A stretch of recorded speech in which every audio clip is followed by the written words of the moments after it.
some time back that said that about 20% of the American public probably has wrong information on their credit report. Honestly, the most basic thing you want to do is make sure that your information on the credit report, for instance, is correct. Just your most basic information, like where you've lived, addresses, stuff like that. With regards to going into details, a credit report is mainly laying out your financial history. So how many accounts that you've opened, the first account that you opened, if you see anything there that you're not sure about, what you want to do is write a letter to the credit reporting agencies and then dispute that. If that is too much for you to handle, that is what we're there to do. And those are the three reporting ones that you're mentioning. Yep, those three reporting agencies. Our counselors will go through with you to give you an idea, just to go through everything, to give you an idea with regards to what everything means, and then arm you with the right tools to dispute anything if there is a need to do that. Sure. If I may, a common criteria that is often used for home approvals is what they call the debt to income ratio. How familiar are you with that, and how the credit plays into it, and where you're looking at, you know, from a banking perspective, they're like, hey, we don't want to, lend to anyone that has over a 45% debt to income ratio. Do you work with that at all, or is there certain pieces with it, and that's just coming from our end on making sure that somebody's out of every $10 that they're making sure that $5 of it isn't just going out the door right away. I don't know if you want to explain a little bit on kind of the debt to income ratio, otherwise I can maybe ask the question a little bit more intelligently.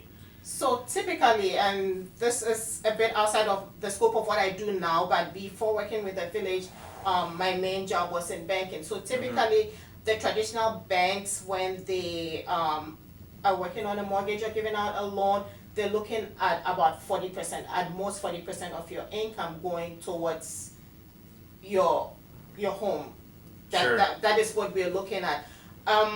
You don't want to go beyond that typically. For when they say debt to income ratio, typically that's what they're looking at. So how much of your take home income is going towards paying this loan or the bills or the mortgage? Sure.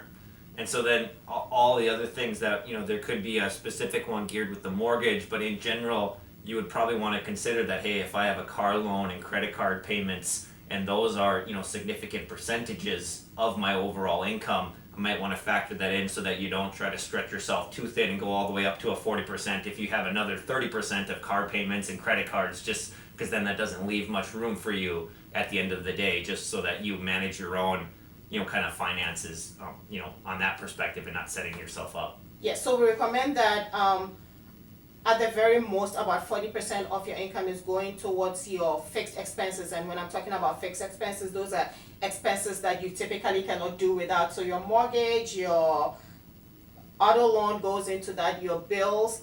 We also usually encourage that you have something set aside for savings, for emergencies. So the standard typically is to have 3 to 6 months worth of expenses set aside in savings. I know that is difficult for a lot of people to do, but usually I tell people start small. It doesn't have to be big, but start from somewhere. And typically when it comes to savings, what I tell most people is make it a habit. So make it part of your bills. So even if it's just $50 monthly, $25 monthly, have it set up so that the moment you're paid, it is going into an account for you that you're not touching. That way when an emergency comes up, you can have money to help solve that problem. And as you work on paying off your debt and all of that, you can always go ahead and then increase how much you're putting down towards savings. Sure. I maybe first got introduced to general kind of debt management by reading Dave Ramsey's book, the Total Money Makeover. How familiar are you with Dave Ramsey and his, I think, what does he call it, like Financial Peace University, where he's, maybe has a larger national audience where you're more locally, helping those individuals here. How familiar are you with him? I am a bit familiar with Dave Ramsey's method, and a lot of the things that he advocates are very good common sense solutions for personal finance.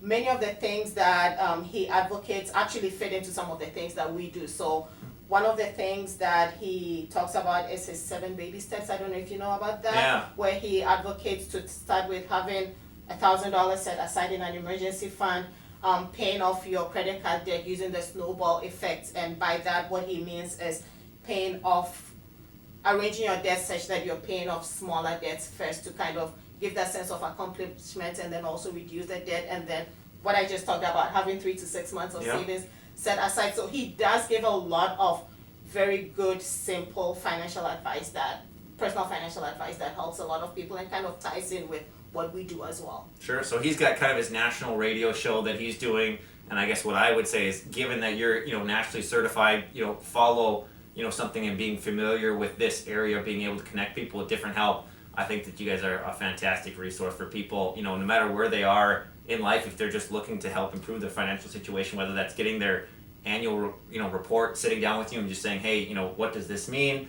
Or if you're trying to make a plan for the future, just coming in and talking with someone that you've helped hundreds and thousands of people go through this before. So it's always nice just realizing that you're not alone in this, and you can get somebody that can help you for either free or for a really small $20 or something like that, just to get started. Yep, and absolutely. And one final thing I want to stress is that our environment is completely judgment free.